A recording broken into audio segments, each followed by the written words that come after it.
पातशाह जी श्री तरन तारण साहब बचन करके कि भादरों की मस्या वाले दिन इत्थे पुरब दा इशनान है, जिहड़ा इशनान करेगा उहदे रोग सोग मिटणगे,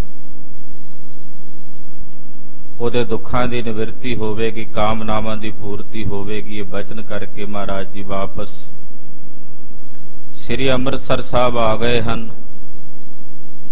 इत्थे आण के सतगुरु जी विराजमान होए अपने महलां विच। आओ इत्थों अगे कथा दी लड़ी प्रारंभ करिए। श्री गुर प्रताप सूरज ग्रंथ दी तीसरी रास, ओदा अखीरला प्रकरण है अज 69वां प्रकरण, जिहदी अज समाप्ति भी होनी है तीसरी रास दी। मन बिरतियां एकाग्र करिए, गुरु चरना विच हाजरी लवाउंदे आखिए जी सतनाम श्री वाहिगुरु साहिब जी, सतनाम श्री वाहिगुरु साहिब जी। दोहरा एक सिख सतगुर निकट, गुरमुख तिस को नाम। एक सिख गुरु अर्जन देव साहब जी दे चरणां विच आया। इस सिख दा नाम है भाई गुरमुख। इहनूं भाई गुरमुख कह के सारे बुलाउंदे हन। हाथ जोर बिनती करी, मैं रावर की साम। हथ जोड़ के भाई गुरमुख ने महाराज जी दे चरणां च बेनती कीती, सतगुरु जी मैं तुहाडी शरण विच हां। जो पई गुर सन्मुख सिख माने पाना। कहण लगे भाई गुरमुख जी महाराज सच्चे पातशाह जिहड़े आप जी दे सन्मुख सिख हन, ਉਹ ਆਪ ਜੀ ਦਾ ਭਾਣਾ ਮਿੱਠਾ ਕਰਕੇ ਮੰਨਦੇ ਹਨ।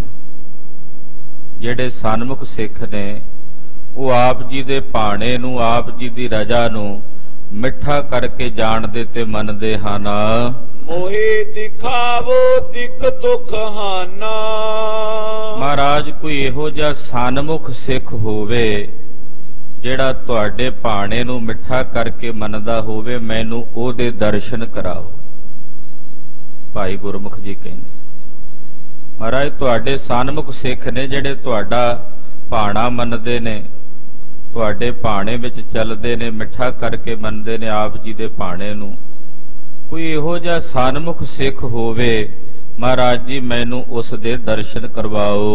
सुन श्री अर्जन गिरा उचारी।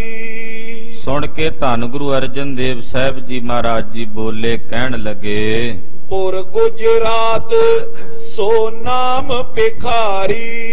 महाराज जी कहण लगे भाई गुरमुख जी साडा एक गुरसिख है जो गुजरात शहर दा रहण वाला है। एक गुजरात खालसा जी अपने हिंदुस्तान दी धरती ते है। एक गुजरात जिला पाकिस्तान विच है जिन्हों दौलां दी गुजरात भी कहंदे। ਉਹ ਜਿਹੜਾ ਗੁਜਰਾਤ ਇਸ ਵੇਲੇ ਹੁਣ ਪਾਕਿਸਤਾਨ ਵਿੱਚ ਚਲਾ ਗਿਆ, ਉਸ ਗੁਜਰਾਤ ਸ਼ਹਿਰ ਦੀ ਗੱਲ ਹੋ ਰਹੀ ਹੈ ਇੱਥੇ। ਪੰਜਵੇਂ ਪਾਤਸ਼ਾਹ ਜੀ ਮਹਾਰਾਜ ਜੀ ਕਹਿੰਦੇ ਜੋ ਗੁਜਰਾਤ ਸ਼ਹਿਰ ਹੈ ਉੱਥੇ ਇੱਕ ਸਾਡਾ ਸਿੱਖ ਰਹਿੰਦਾ ਹੈ ਔਰ ਉਹਦਾ ਨਾਂ ਹੈ ਭਾਈ ਭਿਖਾਰੀ। ਖਾਲਸਾ ਜੀ ਸਿੱਖੀ ਕਿਸ ਹੱਦ ਤੱਕ ਕਮਾਈ ਜਾ ਸਕਦੀ ਹੈ ਉਹ ਭਾਈ ਭਿਖਾਰੀ ਦੇ ਜੀਵਨ ਤੋਂ ਪਤਾ ਲੱਗਦਾ ਹੈ। ਬੜੇ ਮਹਾਨ ਸਿੱਖ ਨੇ ਭਾਈ ਭਿਖਾਰੀ ਜੀ। ਸਤਿਗੁਰੂ ਜੀ ਖੁਦ ਦੱਸ ਰਹੇ ਨੇ ਕਿ ਗੁਜਰਾਤ ਸ਼ਹਿਰ ਵਿੱਚ ਸਾਡਾ ਇੱਕ ਸਿੱਖ ਹੈ ਜਿਹਦਾ ਨਾਮ ਭਾਈ ਭਿਖਾਰੀ ਹੈ।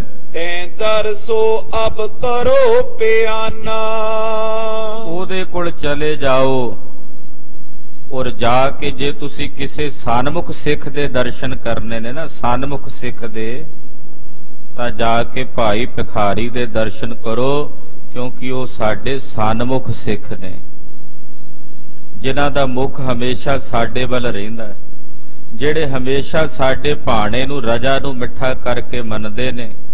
ਜੇ ਭਾਈ ਗੁਰਮੁਖ ਜੀ ਤੁਸੀਂ ਦਰਸ਼ਨ ਕਰਨੇ ਨੇ ਤੇ ਫਿਰ ਜਾ ਕੇ ਗੁਜਰਾਤ ਸ਼ਹਿਰ ਵਿੱਚ ਭਾਈ ਭਿਖਾਰੀ ਦੇ ਦਰਸ਼ਨ ਕਰੋ। ਗੁਰਮੁਖ ਗੁਰ ਬਚ ਮਾਨ ਮਹਾਨਾ। ਭਾਈ ਗੁਰਮੁਖ ਨੇ ਸਤਿਗੁਰੂ ਪੰਜਵੇਂ ਪਾਤਸ਼ਾਹ ਜੀ ਦੇ ਬਚਨ ਸੁਣੇ ਤੇ 7 ਬਚਨ ਕਰਕੇ ਮੰਨੇ ਹਨ। ਚਲਿਓ ਵਿਚਾਰਤ ਸਿੱਖ ਵੱਡ ਹੋਏ। ਮਨ 'ਚ ਵਿਚਾਰ ਕਰਦੇ ਭਾਈ ਗੁਰਮੁਖ ਜੀ ਸ੍ਰੀ ਅੰਮ੍ਰਿਤਸਰ ਸਾਹਿਬ ਤੋਂ ਗੁਜਰਾਤ ਨੂੰ ਚੱਲ ਪਏ। ਸੋਚਦੇ ਜਾ ਰਹੇ ਨੇ ਕਿ ਜਿਸ ਬਾਰੇ ਗੁਰੂ ਅਰਜਨ ਦੇਵ ਸਾਹਿਬ ਆਪ ਕਹਿ ਰਹੇ ਨੇ ਵੀ ਸਾਡਾ ਸਨਮੁਖ ਸਿੱਖ ਹੈ, ਕਿੱਡਾ ਮਹਾਤਮ ਵਾਲਾ ਸਿੱਖ ਹੋਵੇਗਾ, ਕਿੰਨਾ ਵੱਡਾ ਗੁਰਸਿੱਖ ਹੋਵੇਗਾ, ਉਹਦੀ ਕਿਤਨੀ ਉੱਚੀ ਅਵਸਥਾ ਹੋਵੇਗੀ। ਏਦਾਂ ਭਾਈ ਭਿਖਾਰੀ ਜੀ ਮਨ ਹੀ ਮਨ ਸੋਚਦੇ ਜਾ ਰਹੇ ਹਨ। ਸਤਿਗੁਰ ਆਪ ਬਤਾਇਓ ਜੋਏ। ਸੋਚਦੇ ਜਾ ਰਹੇ ਨੇ ਭਾਈ ਗੁਰਮੁਖ ਜੀ ਕਿ ਜਿਸ ਸਿੱਖ ਬਾਰੇ ਖੁਦ ਗੁਰੂ ਅਰਜਨ ਦੇਵ ਸਾਹਿਬ ਜੀ ਨੇ ਦੱਸਿਆ ਕਿ ਉਹ ਸਾਡਾ ਸਨਮੁਖ ਸਿੱਖ ਹੈ, ਸਾਡੇ ਭਾਣੇ ਨੂੰ ਮੰਨਣ ਵਾਲਾ ਸਾਡਾ ਪਿਆਰਾ ਸਿੱਖ ਹੈ, ਜਿਸ ਸਿੱਖ ਬਾਰੇ ਖੁਦ ਸਤਿਗੁਰੂ ਜੀ ਇਹ ਬਚਨ ਕਰ ਰਹੇ ਹਨ।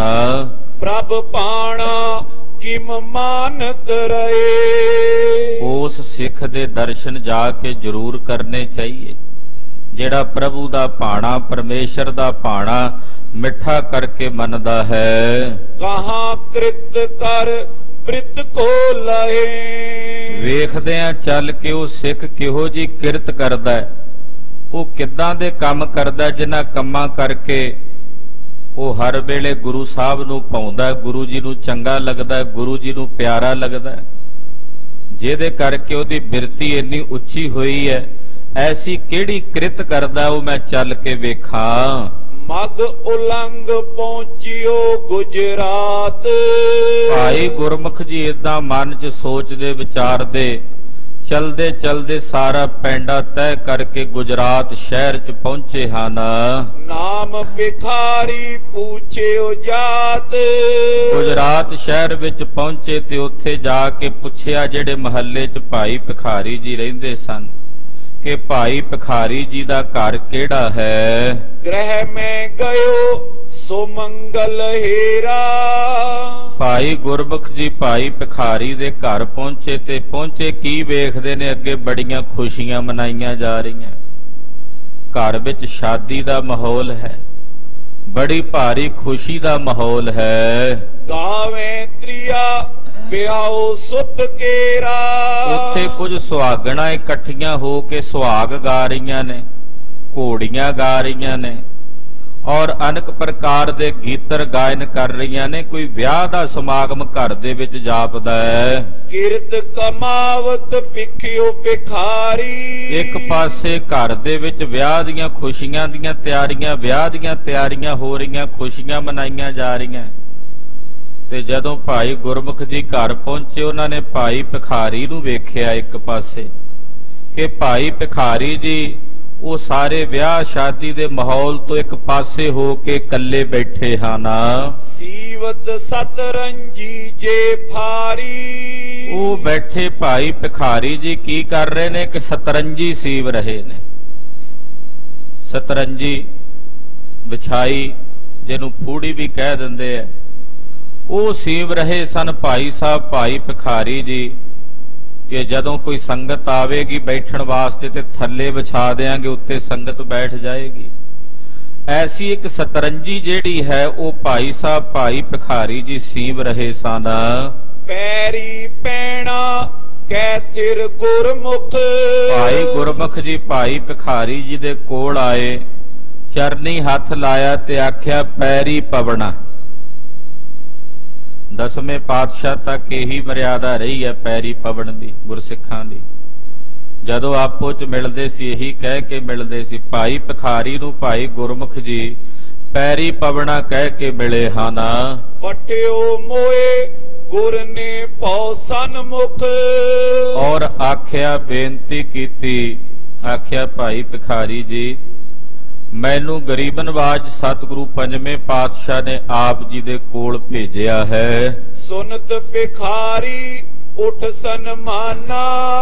ਇਹ ਸੁਣ ਕੇ ਭਾਈ ਭਿਖਾਰੀ ਜੀ ਚਾਉ ਨਾਲ ਉੱਠੇ। ਤੁਹਾਨੂੰ ਗੁਰੂ ਪਾਤਸ਼ਾਹ ਨੇ ਭੇਜਿਆ, ਬੜਾ ਸਨਮਾਨ ਕੀਤਾ, ਬੜਾ ਸਤਿਕਾਰ ਕੀਤਾ ਕਿ ਤੁਸੀਂ ਸਤਿਗੁਰਾਂ ਦੇ ਭੇਜੇ ਹੋਏ ਇੱਥੇ ਤੱਕ ਆਏ ਹੋ। ਜਿਉ ਆਇਆ, ਜਿਉ ਆਇਆ। ਏਦਾਂ ਬੜਾ ਪਿਆਰ ਕਰਕੇ ਭਾਈ ਭਿਖਾਰੀ ਜੀ ਮਿਲੇ। ਨਵੇਂ ਕੀਨ ਬੈਠਾਵਨ ਠਾਨਾ।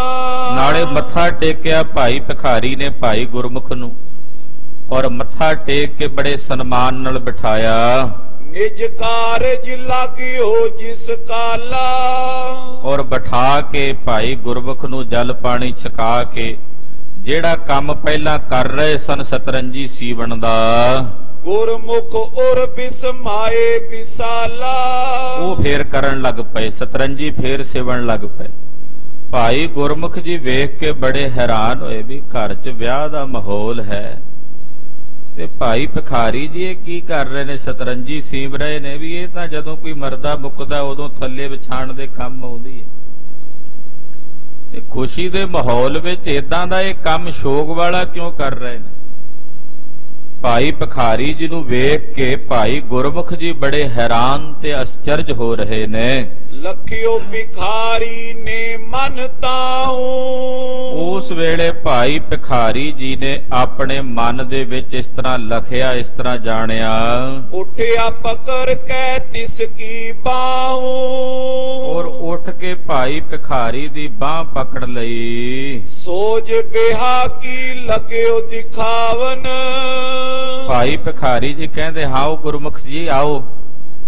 ਭਾਈ ਗੁਰਮੁਖ ਜੀ ਨੂੰ ਨਾਲ ਲੈ ਕੇ ਨਾ ਭਾਈ ਭਿਖਾਰੀ ਜੀ ਘਰ ਵਿੱਚ ਜਿਹੜੀਆਂ ਵਿਆਹ ਦੀਆਂ ਚੀਜ਼ਾਂ ਪਈਆਂ ਸੀ ਵਿਖਾਣ ਲੱਗ ਪਏ। ਕਹਿੰਦੇ ਭਾਈ ਗੁਰਮੁਖ ਜੀ ਆ ਵਿਆਹ ਵਾਸਤੇ ਲੱਡੂ ਕੱਢ ਕੇ ਰੱਖੇ ਐ, ਆ ਸ਼ੱਕਰਪਾਰੇ ਪਏ ਐ, ਛਕੋ ਨਾਲੇ। ਹੋਰ ਵੀ ਵਿਆਹ ਦਾ ਜਿੰਨਾ ਸਾਜੋ ਸਮਾਨ ਹੁੰਦਾ ਹੈ ਉਹ ਭਾਈ ਭਿਖਾਰੀ ਜੀ ਭਾਈ ਗੁਰਮੁਖ ਜੀ ਨੂੰ ਵਿਖਾਣ ਲੱਗੇ। ਏ ਸੁਤ ਹਿਤ ਕੀਏ ਬਸਤਰ ਸਿਵਾਵਨ। ਆ ਵੇਖੋ ਭਾਈ ਗੁਰਮੁਖ ਜੀ ਇਹ ਮੈਂ ਆਪਣੇ ਪੁੱਤਰ ਦਾ, ਕਿਉਂਕਿ ਮੇਰੇ ਪੁੱਤਰ ਦਾ ਵਿਆਹ ਹੈ, ਮੇਰੇ ਪੁੱਤਰ ਦੀ ਸ਼ਾਦੀ ਕੱਲ ਉਹਦੀ ਬਰਾਤ ਚੜ੍ਹਨੀ, ਤੇ ਆ ਜਿਹੜੇ ਕੱਪੜੇ ਨੇ ਇਹ ਮੈਂ ਆਪਣੇ ਪੁੱਤਰ ਵਾਸਤੇ ਸਵਾਏ ਹਨ। ਇਹ ਭੂਖਨ ਕੋ ਗੱਡੇ ਸੁਨਾਰਾ। ਆ ਗਹਿਣੇ ਨੇ ਉਹਦੇ ਪਾਉਣ ਵਾਸਤੇ, ਆ ਉਹਦੇ ਵਾਸਤੇ ਕੜਾ ਬਣਵਾਇਆ ਹੈ, ਆ ਗਲ 'ਚ ਪਾਉਣ ਨੂੰ ਕੈਂਠਾ ਬਣਾਇਆ। ਹੋਰ ਗਹਿਣੇ ਜਿਹੜੇ ਆਭੂਸ਼ਣ ਹੁੰਦੇ ਨੇ ਉਹ ਭਾਈ ਭਿਖਾਰੀ ਜੀ ਵਿਖਾਉਂਦੇ ਹਨ। ਪੁੱਤਰ ਸਨੂਖਾ ਕੇਰ ਸ਼ਿੰਗਾਰਾ। ਫਿਰ ਆਪਣੀ ਨੂੰਹ ਰਾਣੀ ਵਾਸਤੇ ਜਿਹੜੇ ਹੋਰ ਬਹੁਤ ਸਾਰੀਆਂ ਵਸਤੂਆਂ ਬਣਵਾਈਆਂ ਸਨ ਉਹ ਵੀ ਭਾਈ ਭਿਖਾਰੀ ਜੀ ਵਿਖਾਉਂਦੇ ਨੇ। ਇਹਾਂ ਪਰੀ ਪਿਖ ਅਧਿਕ ਮਿਠਾਈ। ਕਹਿੰਦੇ ਵੇਖੋ ਭਾਈ ਭਿਖਾਰੀ ਜੀ ਭਾਈ ਗੁਰਮੁਖ ਜੀ ਆ ਮਠਿਆਈਆਂ ਪਈਆਂ ਹਨ। ਅਨੇਕ ਪ੍ਰਕਾਰ ਕਰੇ ਹਲਵਾਈ। ਆ ਹਲਵਾਈ ਮਠਿਆਈਆਂ ਤਿਆਰ ਕਰ ਕਰਕੇ ਰੱਖ ਰਹੇ ਨੇ। ਆਕੇ ਮਿਰਤਕ ਹੇਤ ਕੀ ਤਿਆਰੀ। ਪਹਿਲਾਂ ਵਿਆਹ ਦੀਆਂ ਸਾਰੀਆਂ ਚੀਜ਼ਾਂ ਵਿਖਾਈਆਂ ਤੇ ਫਿਰ ਅੱਗੇ ਆ ਕੇ ਜੋ ਮੁਰਦੇ ਵਾਸਤੇ ਸਾਜੋ ਸਮਾਨ ਹੁੰਦਾ ਉਹ ਵਿਖਾਣ ਲੱਗ ਪਏ। ਪਹਿਲਾਂ ਵਿਆਹ ਦੀਆਂ ਚੀਜ਼ਾਂ ਵਿਖਾਈਆਂ ਸਾਰੀਆਂ ਭਾਈ ਭਿਖਾਰੀ ਜੀ ਨੇ, ਫਿਰ ਅੱਗੇ ਮੁਰਦੇ ਵਾਸਤੇ ਜਿਹੜਾ ਜਿਹੜਾ ਸਾਜੋ ਸਮਾਨ ਚਾਹੀਦਾ ਹੁੰਦਾ ਉਹ ਵਿਖਾਣ ਲੱਗ ਪਏ। ਖਫਨ ਅਰ ਸੀੜੀ ਧਰੀ ਸੁਧਾਰੀ। ਕਹਿੰਦੇ ਭਾਈ ਗੁਰਮੁਖ ਜੀ ਆ ਖਫਣ ਪਿਆ, ਆ ਸੀੜੀ ਪਈ ਹੋਈ ਹੈ ਜਿਹਦੇ ਤੇ ਲਾਸ਼ ਲਟਾਣੀ ਹੈ, ਤੇ ਆ ਹੋਰ ਬਹੁਤ ਸਾਰਾ ਜਿਹੜਾ ਸਮਾਨ ਹੁੰਦਾ ਘਿਓ ਆਦਿਕ ਸੰਸਕਾਰ ਵਾਸਤੇ ਉਹ ਵਿਖਾ ਰਹੇ ਨੇ। ਗੁਰਮੁਖ ਬਿਸਮਤ ਪੂਛਨ ਕਰਿਓ। ਭਾਈ ਗੁਰਮੁਖ ਜੀ ਪਹਿਲਾਂ ਹੀ ਬੜੇ ਹੈਰਾਨ ਸੀ, ਹੋਰ ਹੈਰਾਨ ਹੋ ਗਏ ਵੀ ਆਹ ਕੀ, ਮੈਂ ਤਾਂ ਕੱਲੀ ਸ਼ਤਰੰਜੀ ਵੇਖੀ ਸੀ, ਇੱਥੇ ਤਾਂ ਪੂਰੀ ਤਿਆਰੀ ਕੀਤੀ ਪਈ ਆ ਮੁਰਦੇ ਦੀ। ਖੱਫੜ ਵੀ ਪਿਆ, ਸੀੜੀ ਵੀ ਪਈ ਹੈ, ਤੇ ਸੰਸਕਾਰ ਵਾਸਤੇ ਸਮੱਗਰੀ ਘਿਓ ਆਦਿਕ ਸਾਰਾ ਕੁਝ ਪਿਆ ਹੋਇਆ। ਬੜਾ ਮਨ 'ਚ ਹੈਰਾਨ ਹੋਏ ਭਾਈ ਗੁਰਮੁਖ ਜੀ, ਔਰ ਬੜੀ ਹੈਰਾਨੀ ਦੇ ਨਾਲ ਭਾਈ ਭਿਖਾਰੀ ਜੀ ਨੂੰ ਪੁੱਛਣ ਲੱਗੇ, ਇਹ ਸਮਾਜ ਕਿਸ ਕਾਰਨ ਧਰਿਓ? ਕਹਿਣ ਲੱਗੇ ਭਾਈ ਭਿਖਾਰੀ ਜੀ ਆ ਸਮਾਨ ਬਦਸ਼ਗਨੀ ਦਾ ਵਿਆਹ ਦੇ ਮਾਹੌਲ ਵਿੱਚ ਆ ਤੁਸੀਂ ਕਿਹਦੇ ਵਾਸਤੇ ਇਕੱਠਾ ਕਰਕੇ ਰੱਖਿਆ ਹੋਇਆ ਹੈ? ਕਹਿਓ ਭਿਖਾਰੀ ਫੇਰ ਬਤਾਵੇਂ। ਭਾਈ ਭਿਖਾਰੀ ਜੀ ਕਹਿੰਦੇ ਭਾਈ ਗੁਰਮੁਖ ਜੀ ਹਾਲੇ ਸਮਾਂ ਨਹੀਂ ਦੱਸਣ ਦਾ, ਫਿਰ ਦੱਸਾਂਗੇ ਵੀ ਇਹ ਕਿਉਂ ਰੱਖਿਆ, ਹਾਲੇ ਨਹੀਂ ਸਮਾਂ, ਫਿਰ ਦੱਸਾਂਗੇ ਬਾਅਦ ਵਿੱਚ ਜਦੋਂ ਸਮਾਂ ਆਵੇਗਾ। ਜਬ ਸਮਾਜ ਇਹ ਕਾਰਜ ਆਵੇ, ਜਦੋਂ ਇਹ ਸਮਾਨ ਕੰਮ ਆਵੇਗਾ ਤੁਹਾਨੂੰ ਆਪੇ ਪਤਾ ਲੱਗ ਜਾਏਗਾ। ਤੁਸੀਂ 2-4 ਦਿਨ ਸਾਡੇ ਕੋਲ ਹੀ ਰਹਿਣਾ ਹੈ ਨਾ। ਜਦੋਂ ਇਹ ਕੰਮ ਆਏਗਾ ਸਾਰਾ ਸਮਾਨ, ਇਹ ਖੱਫਣ, ਇਹ ਸੀੜੀ, ਸਤਰੰਜੀ, ਤੁਹਾਨੂੰ ਆਪੇ ਪਤਾ ਲੱਗ ਜਾਏਗਾ। ਇਮ ਕਹਿ ਆਇਓ ਪ੍ਰਥਮ ਸਥਾਨ, ਇਦਾਂ ਕਹਿ ਕੇ ਭਾਈ ਭਿਖਾਰੀ ਜੀ ਭਾਈ ਗੁਰਮੁਖ ਜੀ ਨੂੰ ਨਾਲ ਲੈ ਕੇ ਵਾਪਸ ਉਸੇ ਜਗ੍ਹਾ ਤੇ ਲੈ ਆਏ। ਸਤਰੰਜੀ ਕੋ ਸੀਤ ਮਹਾਨ, ਜਿੱਥੇ ਬਹਿ ਕੇ ਸਤਰੰਜੀ ਸੀਵ ਰਹੇ ਸੀ ਉਹ ਫਿਰ ਸੀਵਣ ਲੱਗ ਪਏ, ਪੂਰੀ ਨਹੀਂ ਸੀ ਹੋਈ ਹਾਲੇ। ਸ਼ਤਰੰਜੀ ਜਿਹੜੀ ਸੀ ਉਹ ਆ ਕੇ ਫਿਰ ਬਣਾਉਣ ਲੱਗ ਪਏ। ਗੁਰਮੁਖ ਬਿਸਮਤ ਉਰ ਮੈਂ ਰਹਿਓ, ਭਾਈ ਗੁਰਮੁਖ ਜੀ ਬੜੇ ਹੈਰਾਨ, ਦੰਗ, ਪਰੇਸ਼ਾਨ, ਸਮਝ ਨਹੀਂ ਆ ਰਹੀ ਉਹਨਾਂ ਨੂੰ। ਸਤਿਗੁਰ ਨੇ ਇਸ ਕੋ ਜਸ ਕਹਿਓ, ਸੋਚਦਾ ਭਾਈ ਗੁਰਮੁਖ ਕਿ ਗੁਰੂ ਸਾਹਿਬ ਨੇ ਆਹ ਸਿੱਖ ਦਾ ਜਸ ਵੀ ਸੁਣਾਇਆ ਮੈਨੂੰ ਕਰਕੇ ਕਿ ਸਾਡਾ ਸਨਮੁਖ ਸਿੱਖ ਹੈ। ਬੜੀ ਵਡਿਆਈ, ਬੜੀ ਸੋਭਾ ਇਸ ਸਿੱਖ ਦੀ ਗੁਰੂ ਜੀ ਨੇ ਕੀਤੀ ਹੈ। ਗ੍ਰਹਿ ਕੇ ਧੰਦੇ ਬਚੀ ਮਹਾਨਾ, ਇਹ ਕਿੱਦਾਂ ਦਾ ਸਿੱਖ ਹੈ ਤਾਂ ਮੈਨੂੰ ਤਾਂ ਸਮਝ ਨਹੀਂ ਆ ਰਹੀ। ਇਹ ਘਰ ਦੇ ਧੰਦਿਆਂ ਵਿੱਚ ਹੀ ਲੱਗਾ ਹੋਇਆ ਵੀ ਮੇਰੇ ਕੋਲ ਬਹਿ ਕੇ ਕੋਈ ਰੱਬ ਦੀ ਗੱਲ ਨਹੀਂ ਕੀਤੀ, ਇਹਨੇ ਕੋਈ ਪਰਮੇਸ਼ਰ ਦੇ ਘਰ ਦੀ ਗੱਲ ਨਹੀਂ ਕੀਤੀ, ਇਹ ਧੰਦਿਆਂ ਵਿੱਚ ਹੀ ਲੱਗਾ ਹੋਇਆ। ਇਹ ਕਿੱਦਾਂ ਦਾ ਸਿੱਖ ਹੈ? ਕਰੇ ਭਗਤ ਕਿਮ ਮਾਨੈ ਭਾਨਾ, ਇਹ ਕਿਵੇਂ ਭਗਤੀ ਕਰਦਾ ਤੇ ਕਿਵੇਂ ਰੱਬ ਦਾ ਭਾਣਾ ਮੰਨਦਾ, ਉਹ ਮੈਨੂੰ ਸਮਝ ਨਹੀਂ ਆ ਰਹੀ। ਨਿਸਾ ਪਾਈ ਕੀਏ ਸੇਵ ਭਿਖਾਰੀ, ਰਾਤ ਹੋਈ ਤੇ ਭਾਈ ਗੁਰਮੁਖ ਦੀ ਭਾਈ ਭਿਖਾਰੀ ਨੇ ਬੜੀ ਸੇਵਾ ਟਹਿਲ ਕੀਤੀ। ਉਹਨਾਂ ਨੂੰ ਬੜੇ ਪਿਆਰ ਨਾਲ ਬਿਠਾ ਕੇ ਭਾਈ ਗੁਰਮੁਖ ਨੂੰ ਲੰਗਰ ਪ੍ਰਸ਼ਾਦਾ ਛਕਾਇਆ, ਆਰਾਮ ਕਰਨ ਵਾਸਤੇ ਸੋਹਣਾ ਮੰਜਾ ਬਿਸਤਰਾ ਦਿੱਤਾ। ਖਾਨ ਪਾਨ ਦੀ ਸੇਜ ਸੁਖਾਰੀ, ਖਾਨ ਪਾਨ ਦਿੱਤਾ, ਸੋਹਣੀ ਸੇਜਾ ਦਿੱਤੀ। ਭਾਈ ਪ੍ਰਾਤ ਤਬ ਚੜੀ ਜਨੇਤ, ਅਗਲਾ ਦਿਨ ਹੋਇਆ, ਸਵੇਰ ਹੋਈ ਤੇ ਭਾਈ ਭਿਖਾਰੀ ਦੇ ਪੁੱਤਰ ਦੀ ਜੰਝ ਚੜੀ। ਭਾਈ ਭਿਖਾਰੀ ਦੇ ਪੁੱਤਰ ਦੀ ਜੰਝ ਚੜ ਕੇ ਰਵਾਨਾ ਹੋਈ। ਆਨਿਓ ਸੁਤ ਕਰ ਨੁਖਾ ਸਮੇਤ, ਔਰ ਵਿਆਹ ਕਰਕੇ ਆਪਣੇ ਪੁੱਤਰ ਦਾ ਭਾਈ ਭਿਖਾਰੀ ਜੀ ਨੂੰਹ ਸਮੇਤ ਆਪਣੇ ਪੁੱਤਰ ਨੂੰਹ ਨੂੰ ਨਾਲ ਲੈ ਕੇ ਘਰ ਚ ਵਾਪਸ ਆਏ। ਸਭ ਵਿਦ ਕੇ ਬਾਜੇ ਬਜਵਾਏ, ਬੜੇ ਸਾਜ਼, ਸ਼ਹਿਨਾਈਆਂ, ਢੋਲ, ਨਫੀਰੀਆਂ ਵੱਜੇ ਹਨ। ਵਿਆਹ ਸਮਾਜ ਸਕਲ ਕਰ ਆਏ, ਵਿਆਹ ਦੀਆਂ ਸਾਰੀਆਂ ਖੁਸ਼ੀਆਂ ਮਨਾ ਕੇ ਸਾਰੇ ਵਿਆਹ ਦੇ ਕਾਰਜ ਕਰਕੇ ਆਏ। ਸਦਨ ਆਏ ਦਿਨ ਦ્વੈ ਕੋ ਬੀਤੇ ਜਬ, ਜਦੋਂ ਘਰ ਆ ਗਏ ਤੇ 2 ਦਿਨ ਬਤੀਤ ਹੋਏ। ਲੜਕੇ ਦੇ ਵਿਆਹ ਨੂੰ 2 ਦਿਨ ਬਤੀਤ ਹੋ ਗਏ। ਸੂਲ ਉਠੇ ਨਿਸ ਪੁੱਤਰ ਮਰਿਓ ਤਬ, ਭਾਈ ਗੁਰਮੁਖ ਜੀ ਵੀ ਉੱਥੇ ਹੀ ਰਹੇ ਉਹਨੇ ਦਿਨ, ਉਹ ਵੀ ਨਹੀਂ ਕਿਤੇ ਗਏ। ਜਦੋਂ 2 ਦਿਨ ਬੀਤੇ ਤੇ 2 ਦਿਨਾਂ ਬਾਅਦ ਭਾਈ ਭਿਖਾਰੀ ਦੇ ਪੁੱਤਰ ਦੇ ਪੇਟ ਵਿੱਚ ਅਚਾਨਕ ਬੜਾ ਭਿਆਨਕ ਸੂਲ ਉੱਠਿਆ। ਔਰ ਉਹ ਇੰਨਾ ਭਿਆਨਕ ਸੂਲ ਸੀ ਕਿ ਉਸੇ ਸੂਲ ਕਰਕੇ ਭਾਈ ਭਿਖਾਰੀ ਦੇ ਪੁੱਤਰ ਦਾ ਚਲਾਣਾ ਹੋ ਗਿਆ, ਅਕਾਲ ਚਲਾਣਾ ਹੋ ਗਿਆ। ਉਹ ਆਪਣਾ ਸਰੀਰ ਤਿਆਗ ਗਿਆ, ਉਹਦੀ ਮੌਤ ਹੋ ਗਈ। ਗਾਵਤ ਹੋਤੀ ਤ੍ਰਿਆ ਸੋ ਰੋਈ, ਜਿਹੜੀਆਂ ਇਸਤਰੀਆਂ 2 ਦਿਨ ਪਹਿਲਾਂ ਗਾ ਰਹੀਆਂ ਸੀ ਗੀਤਰ ਘੋੜੀਆਂ, ਉਹ ਹੁਣ ਦੁਹੱਥੜੇ ਮਾਰ ਕੇ ਰੋਣ ਲੱਗੀਆਂ। ਖਫਨ ਜੋਲੀਨ ਭਿਖਾਰੀ ਸੋਈ, ਭਾਈ ਭਿਖਾਰੀ ਨੇ ਜਿਹੜਾ ਖਫਨ ਤਿਆਰ ਕਰਕੇ ਰੱਖਿਆ ਸੀ, ਉਹ ਖਫਨ ਉਸ ਵੇਲੇ ਭਾਈ ਭਿਖਾਰੀ ਨੇ ਲਿਆਂਦਾ।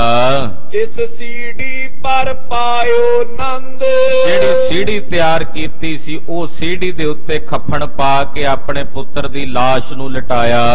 ਤਾਹਾ ਕਰਿਓ ਕਰ ਕਾਠ ਬਿਲੰਦ, ਲੱਕੜਾਂ ਇਕੱਠੀਆਂ ਪਹਿਲਾਂ ਹੀ ਕੀਤੀਆਂ ਹੋਈਆਂ ਸਨ, ਉਹ ਲਿਜਾ ਕੇ ਉੱਥੇ ਆਪਣੇ ਪੁੱਤਰ ਦਾ ਅੰਤਮ ਸੰਸਕਾਰ ਕੀਤਾ। ਕੀਰਤਨ ਕਰ ਪ੍ਰਸਾਦ ਵਰਤਾਇਓ, ਕੀਰਤਨ ਸੋਹਿਲੇ ਦਾ ਪਾਠ ਕਰਕੇ ਕੜਾ ਪ੍ਰਸ਼ਾਦ ਦੀ ਦੇਗ ਅਲਾਣੀਆਂ ਦਾ ਪਾਠ ਕੀਤਿਆਂ ਸਾਰਿਆਂ ਵਿੱਚ ਵਰਤਾਇਆ। ਬ੍ਰਿਤ ਜੈ ਸਮਹਟ ਕਰ ਘਰ ਆਇਓ। ਘਰ ਵਾਪਸ ਜਦੋਂ ਸਾਰੀ ਸੰਗਤ ਮੁੜ ਕੇ ਆਈ, ਸਤਰੰਜੀ ਜੋ ਸੀਤ ਡਸਾਈ। ਜਿਹੜੇ ਸ਼ਤਰੰਜੀ ਭਾਈ ਸਾਹਿਬ ਨੇ ਸੀਵੀ ਸੀ, ਉਹ ਫਿਰ ਸਾਰੀ ਸੰਗਤ ਦੇ ਬੈਠਣ ਵਾਸਤੇ ਭਾਈ ਸਾਹਿਬ ਨੇ ਥੱਲੇ ਜ਼ਮੀਨ ਤੇ ਭੁੰਜਿਆਂ ਵਿਛਾਈ ਹੈ। ਲੋਕ ਆਏ ਬੈਠੇ ਸਮੁਦਾਈ। ਸਾਰੇ ਲੋਕ ਰਿਸ਼ਤੇਦਾਰ ਸਰਬੰਧੀ ਜਿਹੜੇ ਪਰਚੌਣੀ ਕਰਨ ਆਏ ਸਨ ਇਸ ਸ਼ੋਕ ਦੇ ਸਮਾਗਮ ਵਿੱਚ, ਉਹ ਸਾਰੇ ਆਣ ਕੇ ਬੈਠੇ ਹਨ। ਦਿਨ ਮੈਂ ਗੁਰਮੁਖ ਰਿਓ ਨਿਹਾਰਤ। ਸਾਰਾ ਦਿਨ ਭਾਈ ਗੁਰਮੁਖ ਜੀ ਇਹ ਸਭ ਕੁਝ ਵੇਖਦੇ ਰਹੇ। ਪਾ ਅਚਰਜ ਇਹ ਹਿਰਦੇ ਵਿਚਾਰਤ। ਅਚਰਜ ਵੀ ਹੁੰਦੇ ਨੇ ਵੀ ਅੱਜ ਪਤਾ ਲੱਗਾ ਵੀ ਉਹ ਜਿਹੜੀ ਫੂੜੀ ਸੀ, ਖੱਫਣ ਸੀ ਤੇ ਸੀੜੀ ਕਿਉਂ ਤਿਆਰ ਕੀਤੀ ਹੋਈ ਸੀ, ਉਹਦਾ ਅੱਜ ਪਤਾ ਲੱਗਾ ਵੀ ਉਹ ਕਿੱਥੇ ਕੰਮ ਆਉਣੀ ਸੀ। ਭਾਈ ਗੁਰਮੁਖ ਜੀ ਬੜੇ ਹੈਰਾਨ ਹੋ ਰਹੇ ਨੇ ਵੀ ਇਹਨਾਂ ਨੂੰ ਸਾਰਾ ਕੁਝ ਪਹਿਲਾਂ ਹੀ ਪਤਾ ਸੀ ਵੀ ਆਹ ਕੁਝ ਹੋਣਾ। ਬਹੁਤ ਹੈਰਾਨ ਹੋ ਰਹੇ ਭਾਈ ਗੁਰਮੁਖ ਜੀ। ਬਿਖ ਨਿਸ ਬਿਖਾ ਇਕਾਂਤ ਭਿਖਾਰੀ। ਜਦੋਂ ਰਾਤ ਨੂੰ ਭਾਈ ਭਿਖਾਰੀ ਜੀ ਇਕਾਂਤ ਵਿੱਚ ਬੈਠੇ ਤੇ ਭਾਈ ਗੁਰਮੁਖ ਜੀ ਉੱਠ ਕੇ ਭਾਈ ਭਿਖਾਰੀ ਜੀ ਕੋਲ ਆਏ। ਮਿਲ ਗੁਰਮੁਖ ਤਬ ਗਿਰਾ ਉਚਾਰੀ। ਔਰ ਭਾਈ ਗੁਰਮੁਖ ਨੇ ਭਾਈ ਭਿਖਾਰੀ ਨੂੰ ਆੜ ਕੇ ਮਿਲ ਕੇ ਬੇਨਤੀ ਕੀਤੀ ਹੈ। ਸੁਤ ਕੀ ਮ੍ਰਿਤਿਉ ਜਾਣਤ ਜੇ ਉਰ ਮੈਂ। ਕਹਿਣ ਲੱਗੇ ਭਾਈ ਭਿਖਾਰੀ ਜੀ, ਜੇ ਤੁਹਾਨੂੰ ਪਤਾ ਸੀ ਕਿ ਤੁਹਾਡੇ ਪੁੱਤਰ ਦੀ ਮੌਤ ਹੋ ਜਾਣੀ ਹੈ, ਨੁਖਾਵੇ ਆਏ ਕਿਉਂ ਆਨੀ ਘਰ ਮੈਂ। ਤੇ ਤੁਸੀਂ ਨੂੰ ਵਿਆਹ ਕੇ ਘਰ ਜ਼ਰੂਰੀ ਲਿਆਉਣੀ ਸੀ, ਕਿਸੇ ਦੀ ਬਗਾਨੀ ਧੀ ਜ਼ਰੂਰੀ ਰੰਡੀ ਕਰਨੀ ਸੀ, ਵਿਧਵਾ ਕਰਨੀ ਸੀ। ਵੀ ਜੇ ਤੁਹਾਨੂੰ ਪਤਾ ਸੀ ਕਿ ਤੁਹਾਡੇ ਪੁੱਤਰ ਨੇ ਚਲਾਣੇ ਕਰ ਜਾਣਾ ਹੈ, ਤੇ ਤੁਸੀਂ ਕਿਸੇ ਦੀ ਧੀ ਵਿਆਹ ਕੇ ਨੂੰਹ ਬਣਾ ਕੇ ਘਰ ਕਿਉਂ ਲਿਆਉਣੀ ਸੀ। ਖਰਚਿਓ ਤਨ ਉਤਸਵ ਬੋ ਕਰਿਓ। ਫਿਰ ਮਾਇਆ ਵੀ ਖਰਚੀ ਹੈ, ਵਿਆਹ ਦਾ ਉਤਸਵ ਵੀ ਪੂਰਾ ਕੀਤਾ ਹੈ। ਦਿਨ ਦੋ ਇੱਕ ਮੈਂ ਸਭ ਪਰ ਹਰਿਓ। 2 ਦਿਨਾਂ ਦੇ ਵਿੱਚ ਹੀ ਇਹ ਸਭ ਕੁਝ ਖਤਮ ਹੋ ਗਿਆ। ਤੋ ਮੈਂ ਸ਼ਕਤ ਜੇ ਹੁਤੀ ਇਤੀ ਨਾ। ਭਾਈ ਭਿਖਾਰੀ ਜੀ, ਜੇ ਤੁਹਾਡੇ 'ਚ ਇਤੀ ਸ਼ਕਤ ਨਹੀਂ ਸੀ, ਸਤਗੁਰ ਤੇ ਜਾਚਤ ਹੋਏ ਦੀਨ। ਤੇ ਤੁਸੀਂ ਗੁਰੂ ਅਰਜਨ ਦੇਵ ਸਾਹਿਬ ਨੂੰ ਬੇਨਤੀ ਕਰਕੇ ਮੰਗ ਲੈਂਦੇ ਕਿ ਮਹਾਰਾਜ ਜੀ ਮੇਰੇ ਪੁੱਤਰ ਦਾ ਜੀਵਨ ਬਖਸ਼ ਦਿਓ। ਆਪਣੇ ਪੁੱਤਰ ਦੀ ਜ਼ਿੰਦਗੀ ਮੰਗ ਲੈਂਦੇ। ਜੇ ਤੁਸੀਂ ਤੁਹਾਡੇ 'ਚ ਇੰਨੀ ਤਾਕਤ ਨਹੀਂ ਸੀ ਉਹਨੂੰ ਜੀਵਨ ਦੇਣ ਦੀ, ਤੇ ਗੁਰੂ ਜੀ ਵਿੱਚ ਤਾਂ ਹੈ, ਉਹਨਾਂ ਕੋਲੋਂ ਆਪਣੇ ਪੁੱਤਰ ਦਾ ਜੀਵਨ ਮੰਗ ਲੈਂਦੇ। ਕਿਰਪਾ ਨਿਧਾਨ ਸਿਦਕ ਪਿਖ ਤੇਰਾ। ਕਿਰਪਾ ਨਿਧਾਨ ਸਤਿਗੁਰੂ ਜੀ ਤੁਹਾਡੇ ਮਨ ਦਾ ਸਿਦਕ ਵੇਖ ਕੇ, ਤੁਹਾਡੇ ਮਨ ਦਾ ਭਰੋਸਾ ਵੇਖ ਕੇ ਪੁੱਤਰ ਜੀਵਨ ਪਰ ਦੇਤ ਅਛੇਰਾ। ਉਹ ਤੁਹਾਡੇ ਪੁੱਤਰ ਨੂੰ ਜੀਵਨ ਦਾ ਵਰਦਾਨ ਦੇ ਦਿੰਦੇ, ਤੁਹਾਡੇ ਤੇ ਬਖਸ਼ਿਸ਼ ਕਰਕੇ ਤੁਹਾਨੂੰ ਪੁੱਤਰ ਦਾ ਜੀਵਨ ਬਖਸ਼ ਦਿੰਦੇ। ਸੰਕਟ ਹੋਤ ਨਾ ਏਤੋ ਘਰ ਮੈਂ। ਤੇ ਆ ਘਰ ਵਿੱਚ ਏਡਾ ਜਿਹੜਾ ਡਾਢਾ ਸੰਕਟ ਬਣਿਆ ਹੋਇਆ, ਦੁੱਖ ਬਣਿਆ ਹੋਇਆ, ਆ ਨਹੀਂ ਸੀ ਬਣਨਾ। ਰੁਦਤ ਕੁਟੰਬ ਪ੍ਰੀਤ ਕਰ ਉਰ ਮੈਂ। ਆ ਵੇਖੋ ਤੁਹਾਡਾ ਪਰਿਵਾਰ ਕਿਵੇਂ ਪ੍ਰੀਤ ਕਰਕੇ ਰੋ ਰਿਹਾ, ਆਪਣੇ ਪੁੱਤਰ ਦੇ ਸਨੇਹ ਕਰਕੇ ਸਾਰੇ ਕੁਰਲਾ ਰਹੇ ਨੇ। ਆ ਸਾਰਾ ਕੁਝ ਨਹੀਂ ਸੀ ਹੋਣਾ ਜੇ ਤੁਸੀਂ ਗੁਰੂ ਜੀ ਨੂੰ ਬੇਨਤੀ ਕਰਕੇ ਆਪਣੇ ਪੁੱਤਰ ਦੀ ਜ਼ਿੰਦਗੀ ਮੰਗ ਲੈਂਦੇ। ਇਹ ਸੰਸੇ ਮਨ ਮੋਹ ਵਿਸਾਲਾ। ਮੇਰੇ ਮਨ ਵਿੱਚ ਇਸ ਤਰ੍ਹਾਂ ਦਾ ਸੰਸਾ ਉੱਠਿਆ, ਸੰਦੇਹ ਉੱਠਿਆ ਹੈ। ਸ਼ਕਤ ਸਹਿਤ ਸਹਿ ਕਸ਼ਟ ਕਰਾਲਾ। ਕਿ ਤੁਸੀਂ ਸ਼ਕਤੀ ਵੀ ਰੱਖਦੇ ਹੋ, ਤੁਹਾਨੂੰ ਇਹ ਸਭ ਕੁਝ ਪਤਾ ਸੀ, 2-3 ਦਿਨ ਪਹਿਲਾਂ ਹੀ ਪਤਾ ਸੀ ਵੀ ਤੁਹਾਡੇ ਪੁੱਤਰ ਦੀ ਮੌਤ ਹੋਣੀ ਹੈ, ਤੇ ਫਿਰ ਵੀ ਤੁਸੀਂ ਇੰਨਾ ਕਸ਼ਟ ਸਹਾਰਿਆ। ਆ ਕੋਈ ਸ਼ਕਤੀ ਵਿਹੂਣਾ ਬੰਦਾ ਹੁੰਦਾ ਲਪੱਗ ਜਿਹਾ, ਉਹਨੂੰ ਪਤਾ ਹੀ ਨਹੀਂ ਸੀ ਹੋਣਾ ਵੀ 2 ਦਿਨ ਬਾਅਦ ਕੀ ਵਰਤਣਾ। ਉਹਦੇ ਨਾਲ ਇਹ ਘਟਨਾ ਘਟਦੀ ਤਾਂ ਚਲੋ ਮੈਂ ਮੰਨ ਵੀ ਲੈਂਦਾ, ਪਰ ਤੁਸੀਂ ਤਾਂ ਸ਼ਕਤੀਵਾਨ ਸੀ, ਤੁਹਾਨੂੰ ਤਾਂ ਪਹਿਲਾਂ ਹੀ ਪਤਾ ਸੀ ਸਾਰਾ ਕੁਝ, ਤੇ ਤੁਹਾਡੇ ਨਾਲ ਇਹ ਘਟਨਾ ਇਸ ਤਰ੍ਹਾਂ ਘਟੀ ਹੈ, ਤੁਸੀਂ ਇਹਨੂੰ ਰੋਕਣ ਦਾ ਯਤਨ ਕਿਉਂ ਨਹੀਂ ਕੀਤਾ। ਸੁਨਤ ਭਿਖਾਰੀ ਗਿਰਾ ਉਚਾਰੀ। ਸੁਣ ਕੇ ਭਾਈ ਭਿਖਾਰੀ ਜੀ ਬੋਲੇ, ਕਹਿਣ ਲੱਗੇ, ਇਹ ਮਨ ਮੁਖ ਕੀ ਰੀਤ ਵਿਚਾਰੀ। ਕਹਿਣ ਲੱਗੇ ਭਾਈ ਗੁਰਮੁਖ, ਆ ਜਿਹੜੀ ਗੱਲ ਤੂੰ ਕਹਿ ਰਿਹਾ ਨਾ, ਇਹ ਗੁਰਮੁਖਾਂ ਵਾਲੀ ਨਹੀਂ, ਇਹ ਮਨਮੁਖਾਂ ਵਾਲੀ ਗੱਲ ਹੈ। ਆ ਕੰਮ ਤਾਂ ਮਨਮੁਖ ਕਰਦੇ ਨੇ, ਜਿਹੜਾ ਤੂੰ ਕਰਨ ਨੂੰ ਕਹਿ ਰਿਹਾ ਹੈ। ਜਥਾ ਯੋਗ ਪਰਮੇਸ਼ਰ ਕਰੇ, ਜਥਾ ਯੋਗ ਜੋ ਪਰਮਾਤਮਾ ਕਰਦਾ ਹੈ, ਗੁਰਸਿੱਖ ਦਾ ਕਰਤੱਵ ਹੈ ਕਿ ਉਹਦੇ ਕੀਤੇ ਵਿੱਚ ਹਮੇਸ਼ਾ ਰਜਾ ਵਿੱਚ ਰਾਜੀ ਰਹਿਣਾ।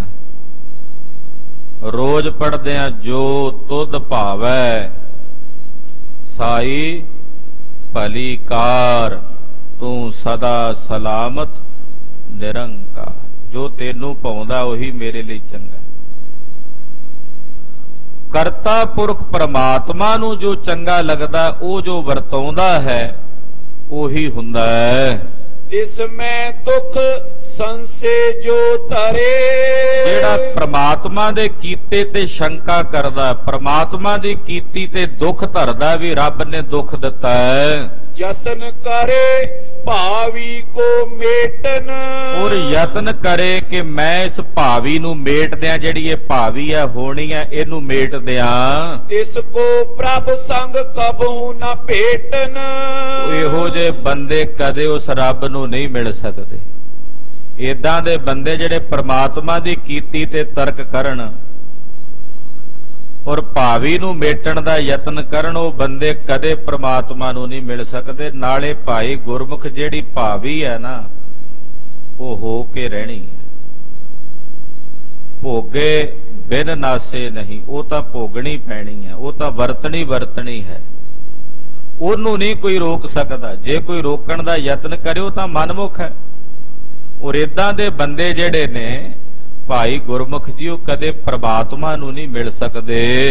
ਜੈਸੀ ਇੱਛਾ ਹੋਏ ਭਗਵਾਨ, ਜੈਸੀ ਇੱਛਾ ਉਸ ਪ੍ਰਮਾਤਮਾ ਦੇ ਮਨ ਵਿੱਚ ਹੁੰਦੀ ਹੈ, ਤਿਸ ਮੈਂ ਕੀਜੇ ਹਰਖ ਮਹਾਨ। ਉਹਦੇ ਵਿੱਚ ਮਨ 'ਚ ਖੁਸ਼ੀ ਮਨਾਉਣੀ। ਰੱਬਾ ਤੈਨੂੰ ਜੋ ਚੰਗਾ ਲੱਗਦਾ ਚੰਗਾ ਹੈ। ਸਭ ਸੋ ਸਮ ਪ੍ਰਭ ਬੈਰ ਨਾ ਪ੍ਰੀਤ, ਪਰਮਾਤਮਾ ਸਾਰਿਆਂ ਨਾਲ ਇੱਕ ਸਮਾਨ ਵਰਤਦਾ। ਇਹ ਥੋੜੀ ਆ ਵੀ ਉਹਦਾ ਕਿਸੇ ਨਾਲ ਵੈਰ ਹੈ ਤੇ ਕਿਸੇ ਨਾਲ ਪਿਆਰ ਹੈ, ਐਸਾ ਨਹੀਂ। ਉਹ ਸਾਰਿਆਂ ਨਾਲ ਇੱਕ ਸਮ ਵਰਤਦਾ ਹੈ। ਕਰਮ ਹੇਰ ਫਲ ਦੇ ਸੋ ਨੀਤ, ਪਰਮਾਤਮਾ ਸਾਡੇ ਕਰਮ ਵੇਖ ਕੇ ਸਾਨੂੰ ਫਲ ਦਿੰਦਾ। ਜਿਹੋ ਜੇ ਸਾਡੇ ਕਰਮ ਨੇ, ਸਾਡੇ ਕਰਮਾਂ ਨੂੰ ਵੇਖ ਕੇ ਸਾਨੂੰ ਫਲ ਦਿੰਦਾ ਹੈ। ਕਸ਼ਟ ਆਏ ਕਰ ਸ਼ਕਤ ਹਰਾਵੇ, ਔਰ ਜਦੋਂ ਕੋਈ ਕਸ਼ਟ ਆਉਂਦਾ ਤੇ ਪ੍ਰਮਾਤਮਾ ਆਪਣੀ ਸ਼ਕਤੀ ਦੇ ਨਾਲ, ਜੇ ਕੋਈ ਬੰਦਾ ਉਹਨੂੰ ਆਪਣੀ ਸ਼ਕਤੀ ਦੇ ਨਾਲ ਹਰਾਉਣਾ ਚਾਹੇ, ਪਾਪ ਕਰੇ ਸੋ ਫਲ ਭੁਗਤਾਵੇ, ਉਹ ਪਾਪ ਹੀ ਕਰਦਾ ਤੇ ਉਸ ਨੂੰ ਆਪਣਾ ਫਲ ਭੋਗਣਾ ਪੈਂਦਾ ਹੈ। ਓਏ ਸੁਖੀ ਕੈ ਸੰਕਟ ਦੇਤ, ਔਰ ਕੋਈ ਸੁਖੀ ਹੋਵੇ ਉਸ ਨੂੰ ਕਹਿ ਕੇ ਦੁੱਖ ਦੇਵੇ, ਭਾਵ ਸ਼ਰਾਪ ਦੇਵੇ। ਸੋ ਪੀਨਾ ਦਰ ਕੇ ਆਦਰ ਲੇਤ, ਜਿਹੜਾ ਕਿਸੇ ਨੂੰ ਸ਼ਰਾਪ ਦੇ ਕੇ ਦੁਖੀ ਕਰੇ, ਉਹ ਵੀ ਬੰਦਾ ਪ੍ਰਮਾਤਮਾ ਦੀ ਦਰਗਾਹ ਵਿੱਚ ਸਤਕਾਰ ਨਹੀਂ ਪਾਉਂਦਾ।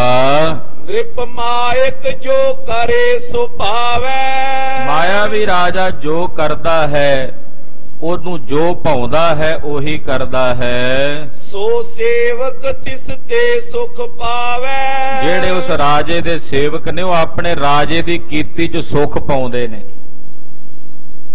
ਉਹਦਾ ਰਾਜਾ ਜੋ ਵੀ ਕਰੇ, ਸੇਵਕ ਨਹੀਂ ਕਹਿੰਦੇ। ਉਹ ਕਹਿੰਦੇ ਸਾਡੇ ਰਾਜੇ ਨੇ ਠੀਕ ਹੀ ਕੀਤਾ ਜੋ ਕੀਤਾ।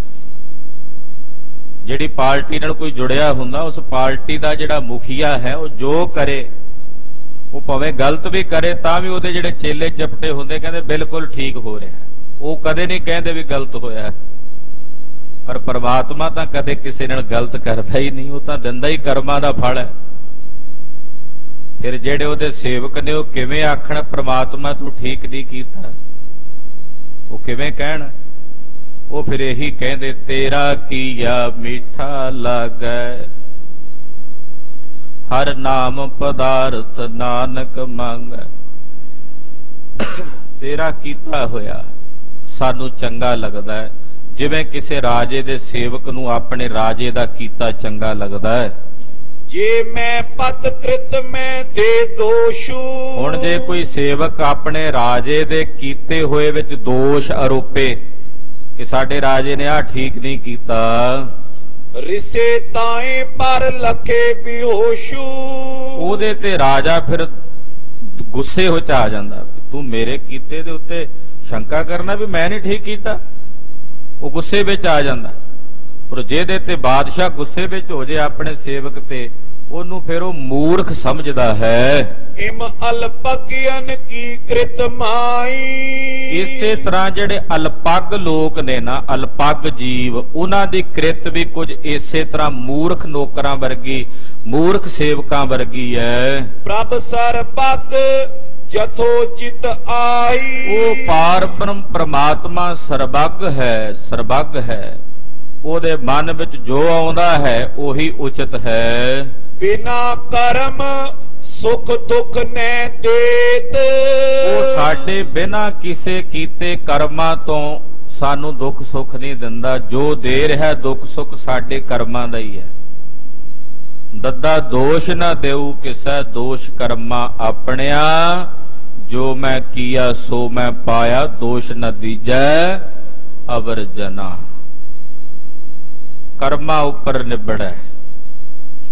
ਜੋ ਸਾਡੇ ਕਰਮ ਨੇ, ਸਾਡੇ ਹੀ ਕੀਤੇ ਕਰਮਾਂ ਦਾ ਦੁੱਖ ਸੁੱਖ ਪ੍ਰਮਾਤਮਾ ਦਿੰਦਾ ਹੈ। ਭੁਗਤੇ ਸੋਏ ਜੇ ਬੀਜੈ ਖੇਤ। ਕਹਿੰਦੇ ਉਹੀ ਖਾਣਾ ਪੈਂਦਾ ਜਿਹੜਾ ਖੇਤ ਵਿੱਚ ਬੀਜਿਆ ਹੋਵੇ। ਇਮ ਵਿਚਾਰ ਜਿਸ ਕੇ ਉਰ ਹੋਏ। ਇਸ ਤਰ੍ਹਾਂ ਦੀ ਵਿਚਾਰ ਜਿਨ੍ਹਾਂ ਦੇ ਦਿਲ ਵਿੱਚ ਹੁੰਦੀ ਹੈ। ਪ੍ਰਭ ਕਿਰਤ ਪਰ ਨਿਤ ਹਰਖੈ ਸੋਏ। ਉਹ ਪ੍ਰਮਾਤਮਾ ਦੀ ਕੀਤੀ ਕ੍ਰਿਤ ਤੇ ਹਮੇਸ਼ਾ ਖੁਸ਼ ਰਹਿੰਦੇ ਨੇ, ਪ੍ਰਮਾਤਮਾ ਦੀ ਕੀਤੀ ਤੇ ਪ੍ਰਸੰਨ ਰਹਿੰਦੇ ਹਨ। ਤਿਸ ਕੋ ਸਨਮੁਖ ਕਹੇ ਜੋ ਸੰਤ।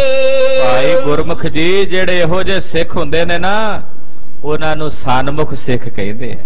ਗੁਰਮੁਖ ਆਇਆ ਹੀ ਸਨਮੁਖ ਸਿੱਖ ਦੇ ਦਰਸ਼ਨ ਕਰਨ ਸੀ। ਹੁਣ ਦੱਸੀ ਆ ਪਰਿਭਾਸ਼ਾ, ਪ੍ਰੈਕਟੀਕਲ ਕਰਕੇ ਸਮਝਾਇਆ ਕਿ ਜਿਹੜੇ ਰੱਬ ਦੀ ਰਜ਼ਾ 'ਚ ਰਾਜੀ ਰਹਿੰਦੇ ਨੇ, ਇਸ ਤਰ੍ਹਾਂ ਰਹਿੰਦੇ ਨੇ, ਉਹਨਾਂ ਨੂੰ ਸਨਮੁਖ ਸਿੱਖ ਕਹਿੰਦੇ ਹਨ। ਤਰਕੈ ਮਨ ਮੁਖ ਦੁੱਖ ਲੈ ਹੈ ਅੰਤ। ਜਿਹੜੇ ਮਨਮੁਖ ਨੇ ਉਹ ਤਾਂ ਤਰਕਾਂ ਹੀ ਕਰਦੇ ਨੇ। ਰੱਬ ਨੇ ਕੀ ਦਿੱਤਾ ਸਾਨੂੰ, ਕਿਉਂ ਰੱਬ ਦਾ ਨਾਮ ਲਈਏ, ਕਿਉਂ ਰੱਬ ਦੇ ਗੁਣ ਗਾਈਏ, ਉਹਦਾ ਤਰਕਾਂ ਹੀ ਕਰੀ ਜਾਂਦੇ ਆ ਰੱਬ ਤੇ ਪ੍ਰਮਾਤਮਾ ਦੇ ਉੱਤੇ। ਸਤਿਗੁਰ ਤੇ ਨਿਤ ਜਾਚੀਏ ਐਸੇ। ਫਿਰ ਭਾਈ ਗੁਰਮੁਖ, ਤੂੰ ਕਹਿੰਦਾ ਸੀ ਵੀ ਮੈਂ ਗੁਰੂ ਜੀ ਕੋਲੋਂ ਮੰਗ ਲੈਂਦਾ, ਸਤਿਗੁਰਾਂ ਕੋਲੋਂ ਮੰਗ ਲੈਂਦਾ।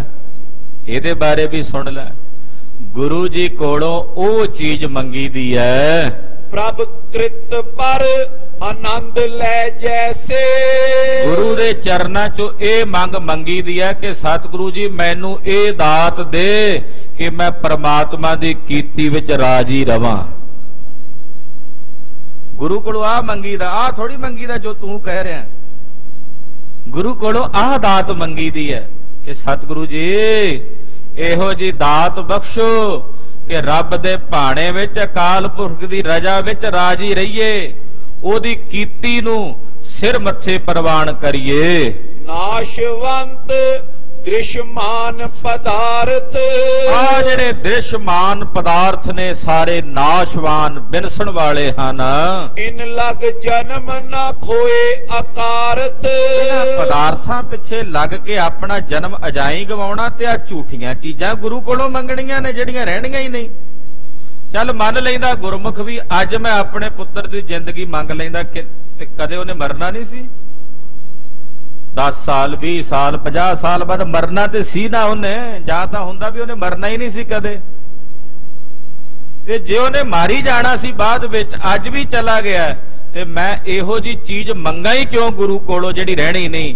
ਮੈਂ ਤਾਂ ਉਹ ਮੰਗਾ ਜਿਹੜੀ ਸਦਾ ਰਹਿਣੀ ਹੈ। ਜਿਹੜੀ ਚੀਜ਼ ਰਹਿਣੀ ਨਹੀਂ ਉਹ ਕਿਵੇਂ ਮੰਗਾ? ਉਹ ਮੰਗੀਏ ਜਿਹੜੀ ਸਤ ਹੈ, ਸदैवी ਹੈ ਔਰ ਸਦਾ ਰਹਿਣ ਵਾਲੀ ਹੈ, ਔਰ ਉਹ ਹੈ ਮੇਰੇ ਸਾਹਿਬ ਦਾ ਦਿੱਤਾ ਹੋਇਆ ਨਾਮ, ਜਿਹੜਾ ਸਤ ਹੈ, ਸदैवी ਹੈ ਔਰ ਸਦਾ ਰਹਿਣ ਵਾਲਾ ਹੈ। ਮਮ ਸੁਤ ਨੁਖਾ ਕਰਮ ਜਿਮ ਕੀਨ। ਮੇਰੇ ਪੁੱਤਰ ਤੇ ਮੇਰੀ ਨੂੰਹ ਨੇ ਜਿਹੜੇ ਕਰਮ ਕੀਤੇ ਸਨ, ਸੋਭ ਸੁਨੋ ਕਰ ਸੰਸੈਹੀਨ। ਚੱਲ ਤੈਨੂੰ ਉਹ ਵੀ ਦੱਸ ਦਿੰਨੇ ਆ ਵੀ ਇਹ ਕਿਹੜੇ ਕਰਮ ਦਾ ਫਲ ਇਹਨਾਂ ਨੂੰ ਮਿਲਿਆ। ਜਿਹੜਾ ਤੂੰ ਕਹਿਣਾ ਵੀ ਮੇਰੀ ਨੂੰਹ ਨੂੰ ਵੀ ਇਹਦਾ ਕੀ ਦੋਸ਼ ਸੀ, ਇਹਨੂੰ ਕਿਉਂ ਵਿਆਹ ਕੇ ਲਿਆਉਣਾ ਸੀ ਜੇ ਪੁੱਤ ਨੇ ਮਰਨਾ ਹੀ ਸੀ। ਸੁਣ ਹੁਣ ਇਹਨੂੰ ਕਿਹੜੇ ਕਰਮਾਂ ਦਾ ਫਲ ਮਿਲਿਆ। ਮੇਰੇ ਪੁੱਤ ਨੇ ਭਰ ਜਵਾਨੀ 'ਚ ਸਰੀਰ ਛੱਡਿਆ, ਉਹਨੂੰ ਕਿਹੜੇ ਕਰਮਾਂ ਦਾ ਦੁੱਖ ਮਿਲਿਆ। ਸੁਣ ਇਹਦੇ ਬਾਰੇ ਵੀ ਤੈਨੂੰ ਦੱਸ ਦਿਆਂ, ਤੇਰਾ ਸੰਸਾਰ ਦੂਰ ਹੋ ਜਾਏ। ਤਪਸੀ ਹੋ ਤੋ ਪ੍ਰਥਮ ਕੇ ਜਨਮਾ, ਮੇਰਾ ਇਹ ਪੁੱਤ ਪਿਛਲੇ ਕਿਸੇ ਜਨਮ ਦੇ ਵਿੱਚ ਤਪਸਵੀ ਸੀ। ਉਰ ਤੇ ਜਾਚ ਖਾਏ ਰਹਿ ਬਨਮਾ, ਇਹ ਨਗਰ ਵਿੱਚੋਂ ਮੰਗ ਕੇ ਖਾਂਦਾ ਸੀ ਔਰ ਕਿਸੇ ਜੰਗਲ ਵਿੱਚ ਉਪਰਾਮ ਹੋ ਕੇ ਰਹਿੰਦਾ ਸੀ। ਤਪ ਕਰ ਪਰਮੇਸ਼ਰ ਆਰਾਧੇ, ਤਪ ਕਰਕੇ ਪਰਮੇਸ਼ਰ ਦੀ ਆਰਾਧਨਾ ਕਰਦਾ ਸੀ। ਮਹਾ ਜਤਨ ਤੇ ਇੰਦਰੀਏ ਸਾਧੇ, ਬੜਾ ਭਾਰੀ ਯਤਨ ਕਰਕੇ ਨੇ ਆਪਣੀਆਂ ਇੰਦਰੀਆਂ ਤੇ ਮਨ ਦੀ ਸਾਧਨਾ ਕੀਤੀ। ਇੱਕ ਦਿਨ ਪੁਰ ਤੇ ਚੱਲਿਓ ਅਗਾਈ, ਇੱਕ ਦਿਨ ਨੇ ਆਪਣੇ ਨਗਰ ਤੋਂ ਰੱਜ ਕੇ ਚੱਲ ਪਿਆ, ਨਗਰ ਤੋਂ ਪ੍ਰਸ਼ਾਦਾ ਪਾਣੀ ਛਕ ਕੇ ਰੱਜ ਕੇ ਚੱਲਿਆ। ਬਾਰ ਬਦੂ ਲਖ ਰੂਪ ਲੁਭਾਈ, ਤੇ ਰਸਤੇ ਵਿੱਚ ਇੱਕ ਵੇਸ਼ਵਾ ਦਾ ਕੋਠਾ ਸੀ। ਉਸ ਵੇਸ਼ਵਾ ਦਾ ਰੂਪ ਵੇਖ ਕੇ ਇਹਦਾ ਮਨ ਲੁਭਾਏ ਮਾਨ ਹੋ ਗਿਆ। ਤਪਸਵੀ ਸੀ ਪਰ ਇਹਦਾ ਮਨ ਡੋਲ ਪਿਆ। ਮਨ ਦਾ ਕੀ ਹੈ, ਇਸ ਕਰਕੇ ਡਰ ਕੇ ਹੀ ਰਹੀਏ ਹਰ ਵੇਲੇ ਪ੍ਰਮਾਤਮਾ ਦੇ ਚਰਨਾਂ 'ਚ। ਪਾਤਸ਼ਾਹ ਅਜਾ ਸੋ ਨਾਉ ਸਮੁੰਦਰ ਮੈਂ, ਕਿਆ ਜਾਣੋ ਕਿਆ ਹੋਏ। ਦੂਜਿਆਂ ਦੀਆਂ ਗਲਤੀਆਂ ਵੇਖ ਕੇ ਅਸੀਂ ਬੜੀਆਂ ਚਿਤਾਰਦੇ ਆਂ, ਕਿਆ ਪਤਾ ਰੱਬ ਨੇ ਸਾਡੇ ਕੋਲੋਂ ਕੀ ਕਰਾ ਦੇਣਾ। ਪਤਾ ਕਿਸੇ ਦਾ ਕਿੱਥੇ ਡਿੱਗ ਪੈਣਾ, ਕਿੱਥੇ ਪਾਤਸ਼ਾਹ ਨੇ ਸੱਟ ਦੇਣਾ। ਡਰ ਕੇ ਰਹੀਏ, ਪਾਤਸ਼ਾਹ ਆਪਣੇ ਭੈ ਭਗਤੀ ਭਾਵਨੀ 'ਚ ਰੱਖਿਆ ਜੀ। ਮਹਾਰਾਜ ਸੱਚੇ ਪਾਤਸ਼ਾਹ ਕਹਿੰਦੇ ਇੱਕ ਬਾਰ ਬਧੂ ਕਹਿੰਦੇ ਵੇਸ਼ਵਾ ਨੂੰ, ਇੱਕ ਵੇਸ਼ਵਾ ਨੂੰ ਵੇਖ ਕੇ ਇਹਦਾ ਮਨ ਲੁਭਾਏ ਮਾਨ ਹੋ ਗਿਆ। ਤਪਸੀ ਦੇਖਤ ਮਨ ਬਿਰਮਾਇਓ, ਇਹ ਤਪਸੀ ਸੀ, ਤਪਸੀ ਵੇਖ ਕੇ ਮਨ ਬਿਰਮਾਇਆ ਗਿਆ, ਡੋਲ ਗਿਆ। ਹਟ ਕਰ ਮਿਲਿਓ ਨਾ ਬਨ ਗਮਨਾਇਓ, ਪਰ ਹੱਠ ਕੀਤਾ ਇਹਨੇ, ਮਿਲਿਆ ਨਹੀਂ ਉਹਨੂੰ। ਜਾ ਕੇ ਜੰਗਲ 'ਚ ਚਲਾ ਗਿਆ ਤੇ ਜੰਗਲ 'ਚ ਜਾ ਕੇ ਵੀ ਮਨ 'ਚ ਉਹਦੀ ਚਿਤਵਨੀ ਚਲਦੀ ਰਹੀ। ਕਾਲ ਕਿਰਿਆ ਐਸੀ ਤੈ ਪਈ, ਪਰਮਾਤਮਾ ਦੀ ਖੇਡ ਇਹੋ ਜੀ ਵਰਤੀ ਵੀ ਗਿਆ ਤਾਂ ਨਹੀਂ ਉਸ ਵੇਸ਼ਵਾ ਦੇ ਦਰ ਤੇ, ਪਰ ਪਰਮਾਤਮਾ ਵੱਲੋਂ ਖੇਡ ਇਹੋ ਜੀ ਪਈ, ਕਾਲ ਕਿਰਿਆ ਇਹੋ ਜੀ ਬਣੀ। ਦੋਹੂ ਦੇ ਸਿਮਰਤ ਛੁੱਟ ਗਈ, ਉਧਰ ਤਪਸੀ ਨੇ ਵਨ ਦੇ ਵਿੱਚ ਉਸ ਵੇਸ਼ਵਾ ਦਾ ਚਿੰਤਨ ਕਰਦਿਆਂ ਮਨ ਦੇ ਵਿੱਚ ਆਪਣਾ ਸਰੀਰ ਤਿਆਗ ਦਿੱਤਾ। ਉਧਰ ਜਿਹੜੀ ਉਹ ਵੇਸ਼ਿਆ ਸੀ, ਉਹਨੇ ਤਪਸਵੀ ਵੇਖਿਆ ਸੀ ਲੰਘਦਾ, ਉਹਦੇ ਮਨ 'ਚ ਤਪਸਵੀ ਦਾ ਫੁਰਨਾ ਚੱਲਦਾ ਸੀ। ਉਹਨੇ ਉਹਨੂੰ ਵੇਖਿਆ ਤੇ ਵੇਖ ਕੇ ਉਹਦਾ ਫੁਰਨਾ ਕਰਦਿਆਂ ਉਹਨੇ ਵੀ ਇੱਕ ਟਾਈਮ ਦੇ ਉੱਤੇ ਹੀ ਦੋਨਾਂ ਨੇ ਆਪਣਾ ਸਰੀਰ ਤਿਆਗ ਦਿੱਤਾ। ਤਪ ਫਲ ਤੇ ਇਹ ਮਮ ਸੁਤ ਹੋਵਾ, ਇਹਨੇ ਭਾਰੀ ਤਪੱਸਿਆ ਕੀਤੀ ਸੀ ਪਿਛਲੇ ਜਨਮ 'ਚ। ਉਸ ਤਪੱਸਿਆ ਦੇ ਫਲ ਕਰਕੇ ਇਹਨੂੰ ਮੇਰੇ ਵਰਗੇ ਸਿੱਖ ਦੇ ਘਰ 'ਚ ਜਨਮ ਮਿਲਿਆ। ਆਖੋ ਸਤਨਾਮ ਸ੍ਰੀ ਵਾਹਿਗੁਰੂ। ਸਿੱਖਾਂ ਦੇ ਘਰ ਏਦਾਂ ਨਹੀਂ ਜਨਮ ਹੋਇਆ ਸਾਡਾ। ਸਾਡੇ ਕੋਈ ਪੂਰਬਲੇ ਜਨਮਾਂ ਦੇ ਚੰਗੇ ਕਰਮ ਤੇ ਤਪ ਹੈ ਜਿਹੜਾ ਸਾਨੂੰ ਸਿੱਖਾਂ ਦੇ ਘਰੇ ਜਨਮ ਲੈ ਕੇ ਦੇ ਕੇ ਸਾਨੂੰ ਇੱਥੇ ਭੇਜਿਆ ਪਰਮੇਸ਼ਰ। ਸਿੱਖ ਦੇ ਘਰ ਵਿੱਚ ਜਨਮ ਹੋਣਾ, ਉਹ ਵੀ ਭਾਈ ਭਿਖਾਰੀ ਜੀ ਵਰਗੇ ਸਿੱਖ ਦੇ ਘਰ। ਤਪੱਸਿਆ ਸੀ ਨਾ ਉਹਦੀ, ਕਹਿੰਦੇ ਉਸ ਤਪੱਸਿਆ ਦੇ ਫਲ ਕਰਕੇ ਇਹ ਮੇਰਾ ਪੁੱਤਰ ਬਣ ਕੇ ਜਨਮ ਲੈ ਕੇ ਆਇਆ ਹੈ। ਸਿਮਰ ਪ੍ਰਭੂ ਕੋ ਸੰਕਟ ਖੋਵਾ, ਔਰ ਪ੍ਰਮਾਤਮਾ ਦਾ ਸਿਮਰਨ ਕਰਦਿਆਂ ਇਹਨੇ ਆਪਣਾ ਉਹ ਸੰਕਟ ਖੋ ਦਿੱਤਾ ਹੈ। ਬਾਰ ਮੁਖਾ ਇਹ ਨੁਖਾ ਪਈ ਐ, ਉਹ ਜਿਹੜੀ ਵੇਸ਼ਿਆ ਸੀ ਉਹਦੇ ਮਨ 'ਚ ਇਹਦਾ ਚਿੰਤਨ ਸੀ। ਉਹ ਫਿਰ ਨੂੰਹ ਰਾਣੀ ਬਣ ਕੇ ਆ ਗਈ, ਸਾਡੀ ਨੂੰਹ ਬਣ ਕੇ ਆ ਗਈ। ਤਪਸੀ ਰਤ ਤੇ ਸੁਮਤ ਲਈ ਐ, ਪਰ ਉਹਨੇ ਇੱਕ ਤਪਸਵੀ ਦੀ ਪ੍ਰੀਤ ਕੀਤੀ ਸੀ। ਜਿਹੜੀ ਪ੍ਰੀਤ ਵੀ ਕੀਤੀ ਕਿਸੇ ਵਿਭਚਾਰੀ ਪੁਰਸ਼ ਦੀ ਨਹੀਂ, ਤਪਸਵੀ ਦੀ ਪ੍ਰੀਤ ਸੀ ਉਹਦੇ ਮਨ ਵਿੱਚ।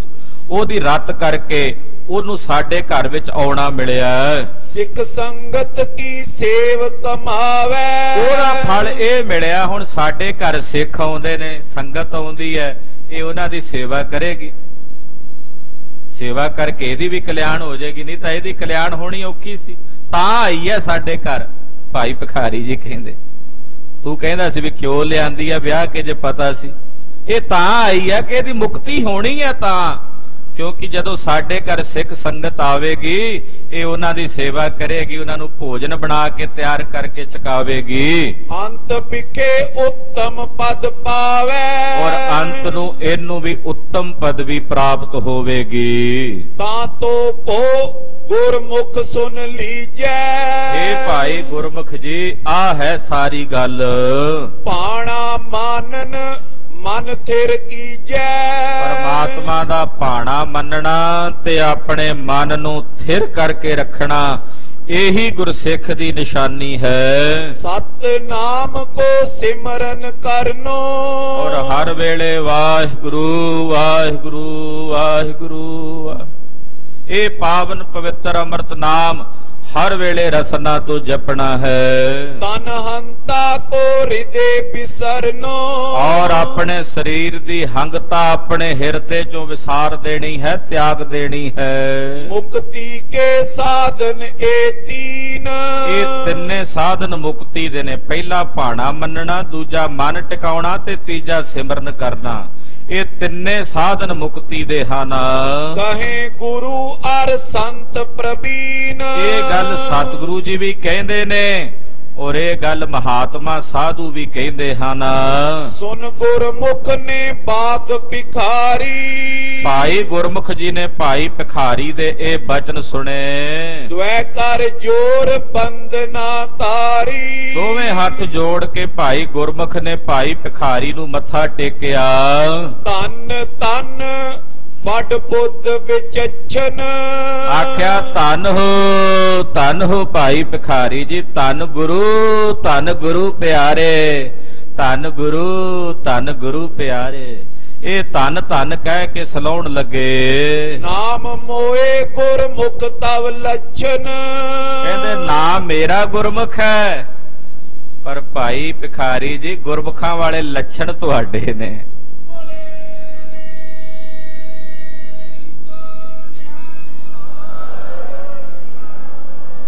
ਮੇਰਾ ਤਾਂ ਨਾਂ ਹੀ ਗੁਰਮੁਖ ਹੈ, ਤੁਸੀਂ ਤਾਂ ਅਸਲ ਵਿੱਚ ਗੁਰਮੁਖ ਹੋ। ਜਸ ਦੇਖਿਓ ਮੈਂ ਜੈ ਮਨ ਪਾਵਨ।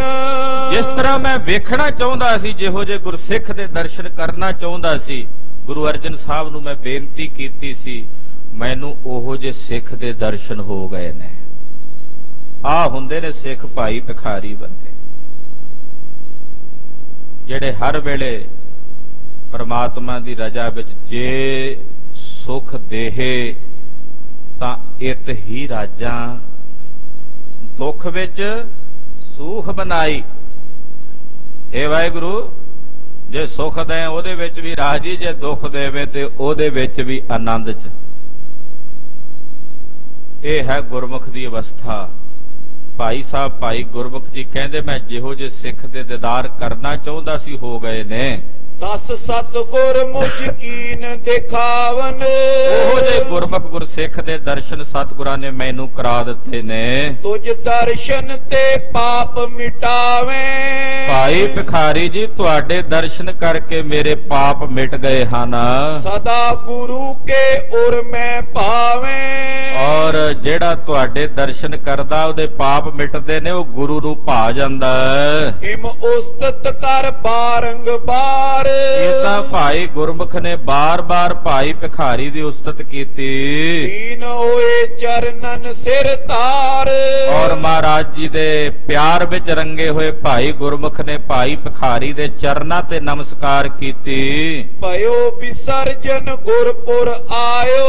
ਔਰ ਭਾਈ ਭਿਖਾਰੀ ਕੋਲੋਂ ਵਿਸਰਜਿਤ ਹੋ ਕੇ ਗੁਜਰਾਤ ਤੋਂ ਚੱਲ ਕੇ ਭਾਈ ਸਾਹਿਬ ਭਾਈ ਗੁਰਮੁਖ ਜੀ ਸ੍ਰੀ ਅੰਮ੍ਰਿਤਸਰ ਸਾਹਿਬ ਸਤਿਗੁਰਾਂ ਕੋਲ ਆਏ। ਨਿਸ਼ਚੇ ਪਿਕ ਸਿੱਖ ਕੋ ਵਿਸਮਾਇਓ। ਔਰ ਨਿਸ਼ਚੇ ਗੁਰੂ ਕੇ ਸਿੱਖ ਦੇ ਦਰਸ਼ਨ ਕਰਕੇ ਬੜੇ ਵਿਸਮਾਦ ਵਿੱਚ ਆਏ ਸਨ ਭਾਈ ਗੁਰਮੁਖ ਜੀ।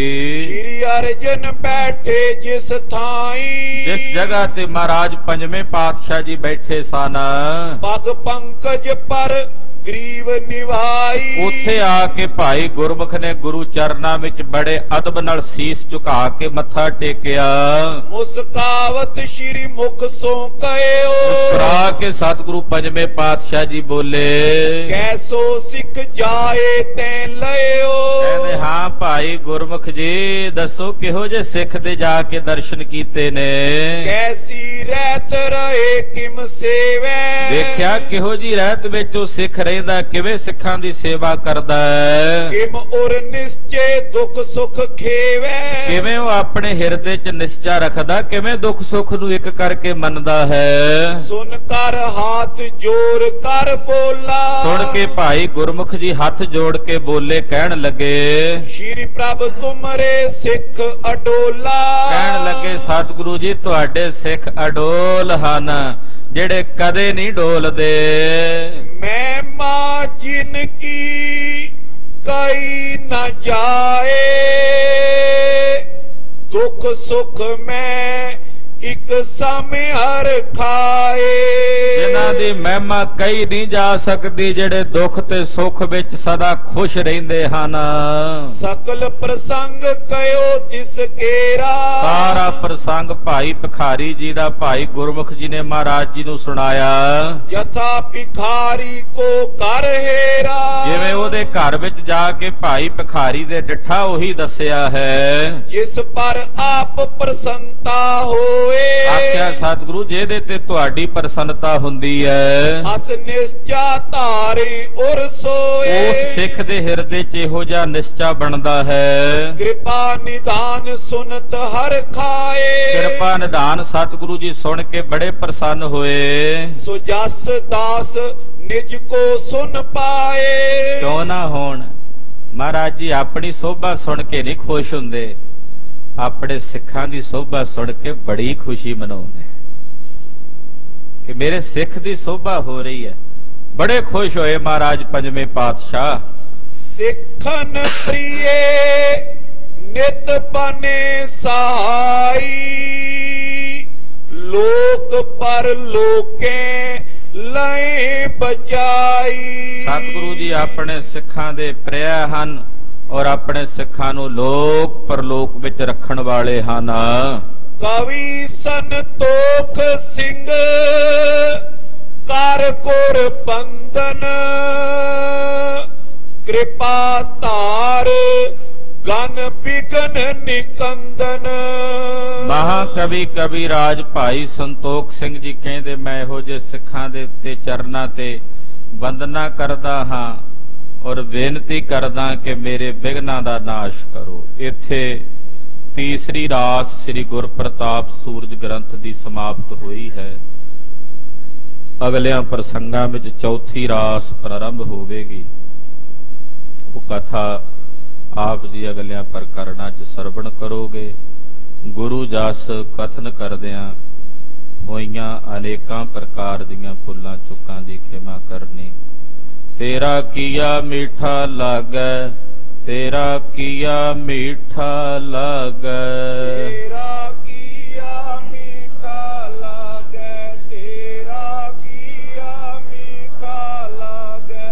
ਤੇਰਾ ਕੀਆ ਮੀਠਾ ਲਾਗੈ। ਤੇਰਾ ਕੀਆ ਮੀਠਾ ਲਾਗੈ। ਤੇਰਾ ਕੀਆ ਮੀਠਾ ਲਾਗੈ। ਤੇਰਾ ਕੀਆ ਮੀਠਾ ਲਾਗੈ। ਵਾਹਿਗੁਰੂ ਵਾਹਿਗੁਰੂ, ਵਾਹਿਗੁਰੂ ਵਾਹਿਗੁਰੂ। ਵਾਹਿਗੁਰੂ ਵਾਹਿਗੁਰੂ। ਵਾਹਿਗੁਰੂ ਵਾਹਿਗੁਰੂ। ਵਾਹਿਗੁਰੂ ਵਾਹਿਗੁਰੂ। ਵਾਹਿਗੁਰੂ ਵਾਹਿਗੁਰੂ। ਵਾਹਿਗੁਰੂ ਵਾਹਿਗੁਰੂ।